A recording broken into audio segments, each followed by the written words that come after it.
Okay, my friends, starting to really heat up in the old dinosaur realm. Scientists discover a skull of a giant predator long before dinosaurs even existed. There was a period of complete destruction of life on Earth. And then the dinosaurs came. Prior to that, there was some creatures that right now they're trying to understand, and I think I do understand them. I call them mud fossils. Yale is studying them now, and I think I can help, certainly. And I'll show you what I have to offer and what they are doing and what their reports are about this particular era that created these perfectly preserved soft-bodied creatures, which is exactly what I have. And mine are DNA tested and CAT scanned, and some of them are exceptionally large. This is just, that wouldn't even be literally an insect to the dinosaur, to the giants that I have DNA tested. Okay, before we get started, I just want you to know this is from Yale University, most of these people here, and they did research on these exceptional preservation of soft-bodied creatures promoted by silica-rich oceans. Now, which means the world was covered in a giant flood. And I call these mud fossils. And I'm going to show you what giants were preserved. Exceptional preservation. They're talking about small-ish things up to like a meter big. But the stuff I have, I'm going to show you right now. When you see what that is, you're going to see that the creatures were much bigger than they're thinking. All right, the skull they discovered is about 14.2 inches long. That's not that big. It's about that big, and it's terrifying and all that stuff. Gnarly looking beast, and this is from Harvard. And these developed long before the T-Rex. Now this is Yale, and they're talking about how these things formed. It says many of them are outright bizarre in appearance, don't resemble anything alive today. This is from Lidya Tarhan at Yale, and she says we'd like to understand the relationship to the complex creatures that evolved thereafter. Are the Ediacara organisms some sort of failed evolutionary experiment? Because they were wiped out in this subsequent colonization of the oceans. In other words, the oceans covered the earth. And it was salty silicates, and they claim that nobody would even know about this if it wasn't for all the silicates which did the invasion to create what's called nucleophilic substitution. And I've studied this very, very deeply, and I understand it very well. Okay, everybody knows that every place on earth they talked about giants and all kinds of monsters and dragons and demons and all kinds of crazy things, and we always sort of laughed at it because it was crazy. But what if I could show you that the root of a hairball could be 500 times bigger than it is in us? Because I can, and here it is right here. That is the root of a hairball. All right, that's the same thing. That's the root. Now, coming out of there is the hair, and to this side right here attaches the muscle, and to this is right here is that sebaceous gland, and underneath here is the way the hair develops. It goes right around and it comes straight up through, and these are the two spots which are the vein and artery right there, those two dots. So this, the muscle, sebaceous gland, the hair shaft, the root, and it's now all one type of material. Why would that happen? Why does it all look the same? You'd think there'd be some difference in the look of the material, but you only see a difference where your membranes are. That seems to be where you get a little bit of a difference, is membranes and muscle attachments, things like that. Of course, the hair itself is a little different. And this is a flat-sided hair, so I'm told this would be a curly-haired person. Now, that is, I'd say 500 times maybe bigger than us. So if a 6-foot person, this would be over half a mile tall if it was the same structure, stature. And I believe they were. And that's exactly what was written. And I'm telling you, I'm finding it everywhere. I mean, I got the giants coming out of my ears. Now, so that's a hair root ball. Now, why did it change to all of this almost exactly the same material? Let's see if we can figure that out. It's called nucleophilic substitution. Okay, I'm not going to make this too deep. I can make it real deep if you want. But what happens in your body and what happens to all of these mud fossils buried in this salty, silica-rich waters is they became invaded with things that just wanted to replace things. Now that's called nucleophilic substitution, and it's one of the major functional group reactions. It changes things. It's simply replacement of a leaving group is going out in the water with a ligand by an incoming nucleophile ligand. It just changes. Here, I'll give you that and you give me this, and everything's fine. There is no change in the nominal oxidation number of the center of interest. And I'm going to show you some transition metals, and they carry the things through our blood. That's why you need these metals in your body. There is also no change in the bond order. It's just a swap. I give you $5, you give me a piece of carbon, whatever it is. And that's what nucleophilic substitution is. That's why this had to be in a salty, silica-rich transition metal area that had basically one type of metal in there, or one type of nucleophile that will come in and substitute for whatever was here. And all that stuff is leaving groups, and this is the replacement group, and it all turned out yellow. I'm telling you, it's very it's not tricky, actually. See this? Remember I was just talking about oxidation states? That's these. And all that means is they have an attractive charge to some other molecule. It says, here, I'll give you 3 of these, you give me some of those. And that's how it works. These are in your blood. They're in aqueous solutions. See, aqueous, that means watery solutions. And these are what they call ions, form complexes around a metal core. These are the metal cores, and these are the different oxidation states around it that hold. They carry little parts through your body, and they drop them off here and drop them off there, pick up something. Nothing changes. Everything's fine. You stay stable. But you have to have these metals floating around in your blood. And that's what, let me just read you this. Transition metals form colored compounds and complexes. These colors can vary depending upon the charge on the metal ion. See, they have different charges. And then the number and type of groups of atoms called ligands. So what's attached to it? That's the ligand. That's the thing that's pinched onto. And they're attached to the metal ion. The metal ion, see, it has a plus on it.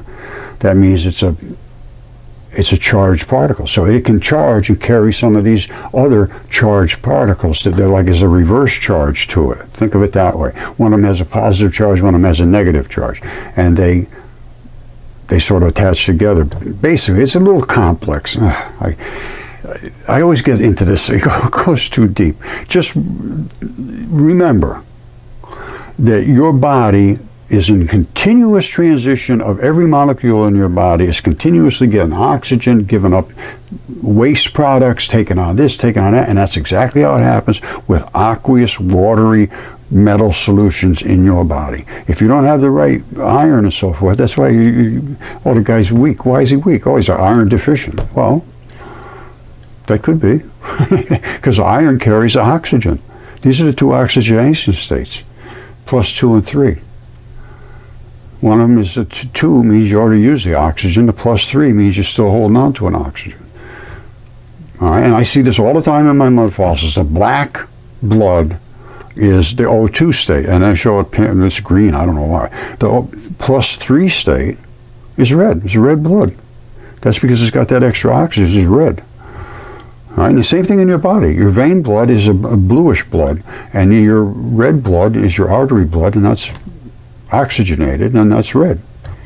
Now don't forget, this is why you get so much blood out of fingertips. They're the terminals where the artery ends and the vein comes back at the very end of these tubes, which are the vein and artery.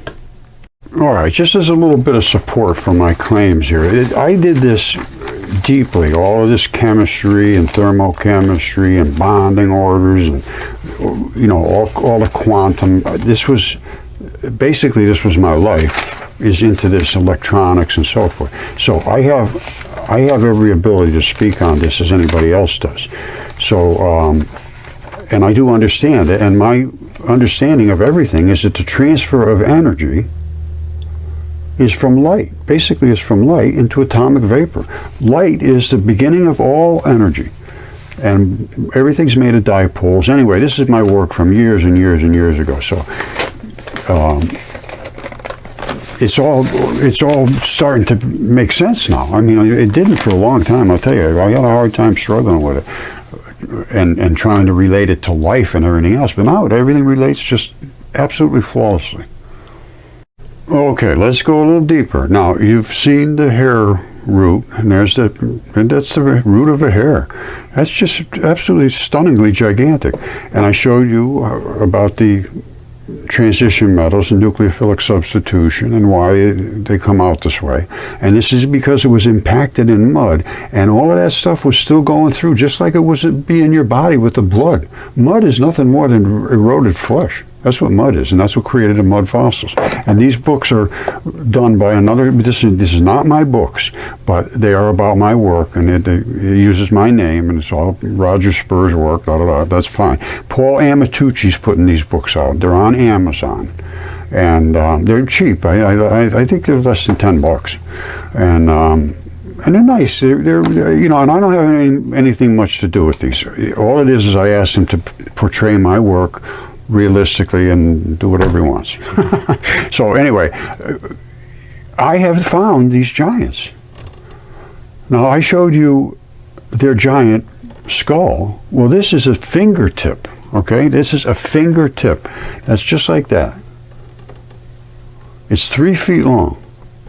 Now, let's look at it carefully, all right? All right, let's look at it very carefully. Take your time. Slow down. You move too fast. You got to make the moment last. This is the fingernail. All right? That's the fingernail. It's literally, and it's still there. And this is a little pad that goes in between the bones so they don't scrub each other. There's a little pad there. There's blood supplies, vein and artery coming right up in here. All right. Now, when I first found it, it was complete and perfect. I had to break this off because I could see there was no way I was going to get any blood out of this. However, inside, there's virtually blood in every rock. I mean, it's unbelievable. It's just incredible. And in fingertips, it's just saturated with blood. So I broke this piece off. Now, don't forget, remember what you're looking at. That's the fingernail. Comes right up. I mean, this was absolutely flawless. And that is that little bumper pad, vein and artery. This I broke off, and guess what? It still had the fingerprints on there. I see this? This is the piece I broke off. And your fingerprints start really right next to your fingernail. The fingernail was up here, and you get a little tiny bit where there's no fingerprints, and then they start in this pattern. And here they are right here. These are the sweat pores. You see, this is the grip. Now, my thumb is approximately the width of one fingernail ridge. These little tiny strips that are in your fingers. Now, this piece here, that is what they call keratinized cell. It's the cornified skin. It's the skin that does all the work. Grip skin, friction skin. It's the tough stuff. And it peels right off just like that in a layer. And I have another specimen I can show you is peeling, and just the grip skin and peeling right off of the red flesh. Very, very obvious. And that was also DNA tested. And this was DNA tested as well. I had to get through this to get down into where the blood is. All right, this is where the flesh is, and it is saturated with blood. And the quality of the blood was excellent. It said it was excellent. Now, again, fingerprints, very heavy-duty grip skin. And when I smacked it, it just popped right off like a slab, just exactly like that, like it just popped right off. And below that was just the dense, heavy, fleshy material, basically. All right, remember I told you I had another giant, and this is another hand. This is a left hand. The thumb goes off this way.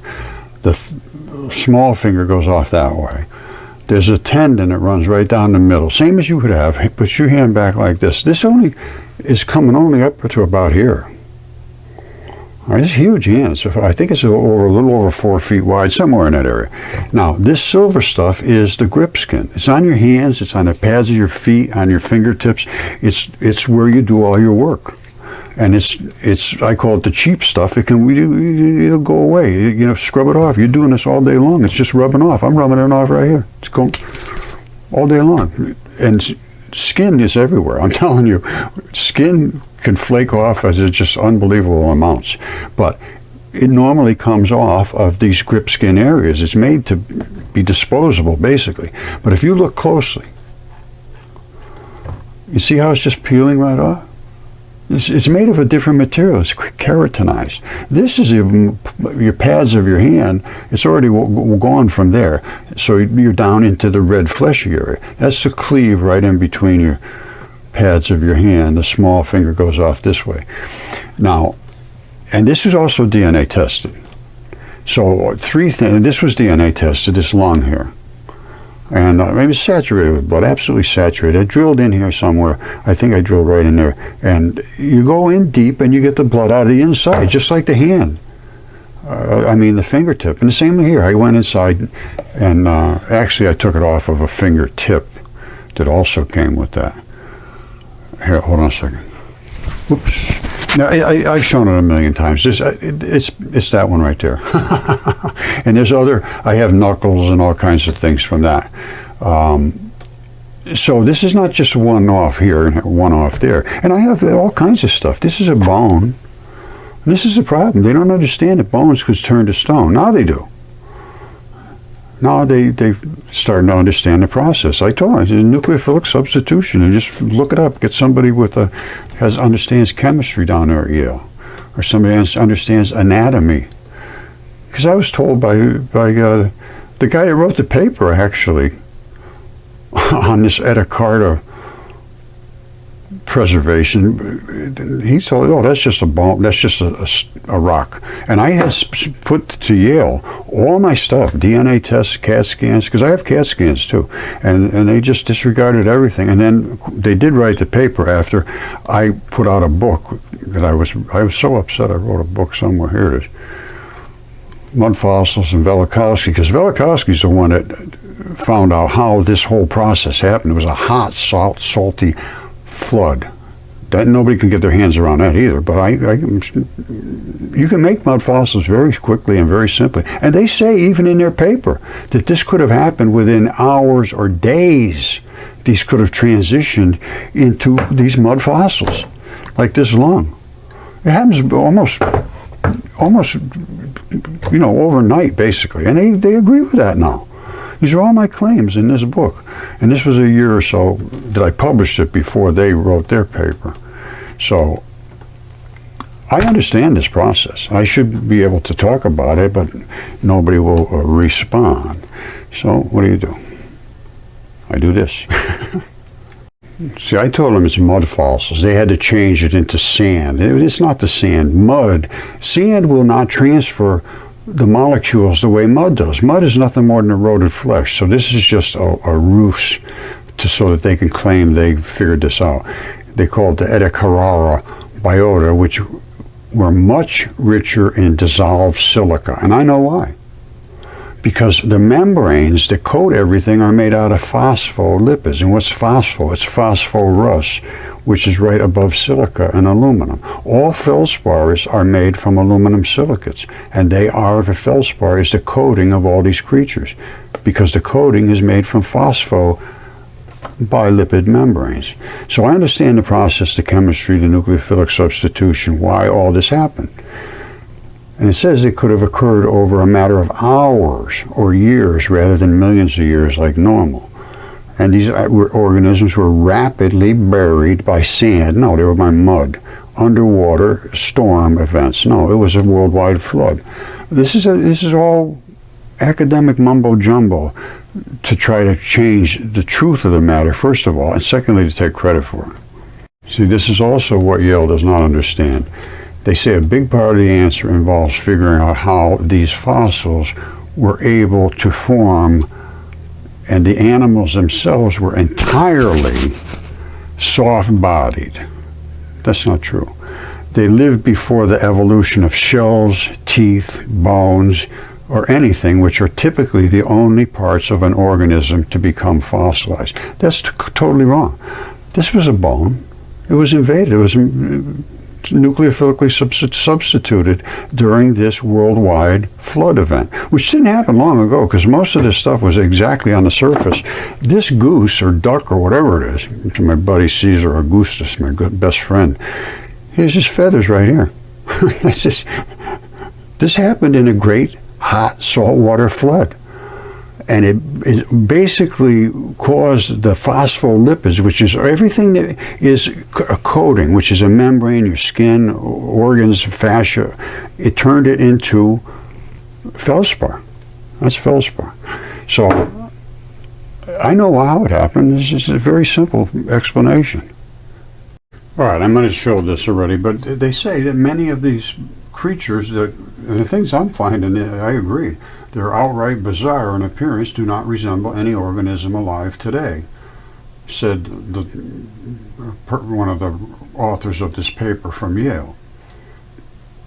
And they want to figure out if it had anything to do with the new creatures that came, because they said it basically was everything was wiped out. And then the complex animals evolved shortly thereafter, they say, and are the Ediacara organisms some sort of failed evolutionary experiment? Like they started to make a and then all of a sudden they just all died. No, they died because of a great flood. It was all talked about. On every culture on Earth, this is not a hidden thing.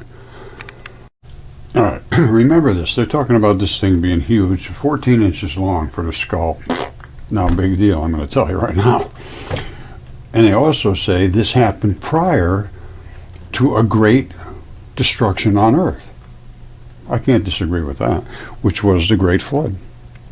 You see, here it is right here. Its discovery is key to providing a glimpse into the community structure of the terrestrial ecosystem just prior to the biggest mass extinction of all time. All right, and this is down in Brazil, they found that. All right, so don't forget now, if there was a giant worldwide flood and it was hot water, that's what literally boiled the flesh off of these creatures and preserved the organs because they're coated with this fascia. Now you see that flat, how flat that is? You can't get any flatter than that. There is no flatter. All right, and it died like this, and these came out of the bodies because they literally boiled the flesh off. And this is fascia, is this aluminum silicates, which all started as phospholipids. It's a breakdown process because of the conditions. And it happened to everything. It happened to anything that had a membrane on it, and everything there is has a membrane on it. So they just never realized this, and they still claim a lot of these things are rocks, and they're obviously not a rock. And if you know what to look for, you can see they're looking for bones. There's no bones. But that's Caesar's neck right there. This is my buddy Caesar Augustus. That's his neck right in there, but it's transitioned. All right, the artery is here, and I've taken and used catalase on there, and it still bubbles, which means that it's still the enzyme catalase. I mean, I use hydrogen peroxide on there, and it will bubble if there's catalase. Catalase is a biological agent in your body. It burns off the extra oxygen. So when you put hydrogen peroxide on there, it has extra oxygen, and this bubbles it right up. So if you want to test if something's biological or not in an artery, if you can find one, just put a little hydrogen peroxide on there. If it bubbles up in that one exclusive area, then that's because it has catalase. Catalase means it was a product. How much blood can you get out of these things? A ton. You see this? This lung right here was turned into almost entirely silicates, but down here where it was still in the mud, this end of it, this side of it was still in the mud. And it just, basically the mud protected it and kept the blood inside. And when I took it out, the blood just sort of bubbled up here and there. All right, and this one was DNA tested. I mean, I didn't bother to do that. Why do that? This one here, I wanted to see if it was human. Yes, it was. And that's what a depression of the heart would be. Any good anatomist can understand this. This is all feldspar. I worked with the people that do, that's all they do is fascia and sports injuries and anatomy and autopsies and so forth to try to understand these fabrics. And Interstitium is one of the fabrics that makes these things rubbery and floatable, and they just discovered that in 2008. And I believe that a lot of that had to do with my Mudfossil research that I was reporting on, because I was talking to these same people about what am I finding? What is this stuff on these membranes and so forth? They called it fuzz. And they say it's just a padding so that it doesn't bump into other stuff. I said, no, there's something else going on here. It's very structured. And then, well, hold on a second. See, this just goes back to 2018. That's just 5 years ago. And I was doing this 6 or 7 years before that, and I knew about this membrane, this interstitium. Now they call it a new organ in the whole human body.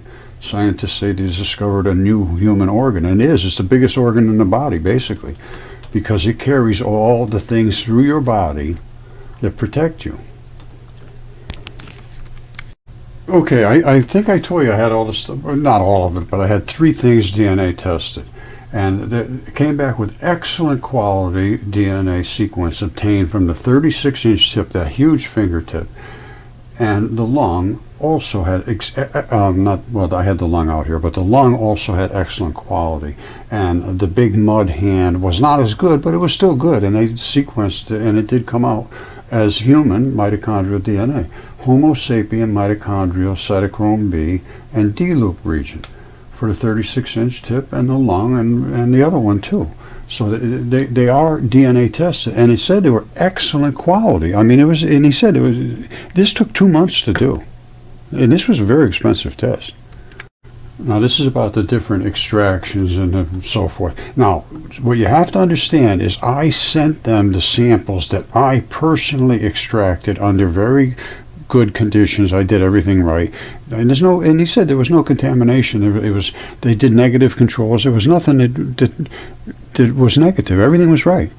And these are the different 3: the mud tip, the lung, and the 36-inch tip. The mud tip was from that hand that I showed, the big hand, and the 36-inch tip was from that finger, and the lung was the lung I showed next to the one that was bleeding. Now hold on a second.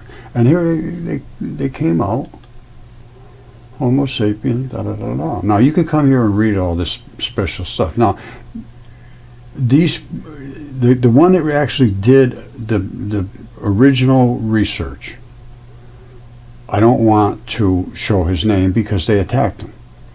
But this is all the reports. Now, Eaton Biosciences in Union, New Jersey, all they did was take whatever sequences he gave them, and they matched them up in a database, and they said, yeah, they were human.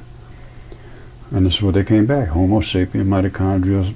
And that's all we look for. All I wanted him to do, I said, all I care about is getting an absolute certainty that these are human or not, one way or the other. I don't care.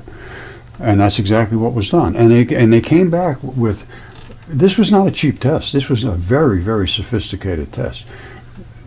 These are all the, I don't know, they mean much to me. The CTAGs, the little particles that make up DNA, and their sequences. This is how they sequence this. I don't know. This is for the 36-inch tip for the A1 and 4F samples. And they had several different elutions they used, they call it, which, I don't know, it picks up on different intensities. I got to be honest with you, I do not know exactly how this works. All I wanted them to do was to tell me one way, 100% one way or the other, and to back it up with documentation. No, just, yeah, well, it looks like this, or no. And I did discuss it with them, and There was no question whatsoever what it was. As far as I'm concerned, it was 100% certainty. There's some more if you want to come back and read this. PCR conditions used for all reactions follow the procedure established and blah, blah, blah, blah, blah. And then all the different temperatures and the, I mean, this is not some 15-minute test. Anyway, I think I made my case that my stuff is absolutely gigantic. And it appears to have come from this great worldwide flood of hot water. Velikovsky had everybody on Earth record the same thing. Venus was literally came out of Jupiter. And in the ancient text it says the feared god Jupiter gave birth to the fiery comet Venus, and it almost hit us, and as it did, the brilliance of it cooked the Earth for 7 days, and then it just skimmed off our atmosphere, and it combusted everything on Earth. It used up almost all the oxygen, because the oxygen combined with the hydrogen to form boiling water rain. The compression, usually condensation happens in cold and so forth, but you can do it from compression and still in the heat and still make boiling rain. Plus the Earth was wrenched, it came up from underneath, and the whole thing was covered with salty hot water. It boiled the flesh off things and left the internal body parts that were coated with these fabrics because of the silicates. And even Yale says we never know anything about this if it wasn't for the silicates. And the only reason the silicates were there is because of the boiling hot water turning the membranes down from phospholipids down into aluminum silicates. Again, I understand this in 100%. And that's what causes the nucleophilic substitution. So there you have it. I love you all. Thank you.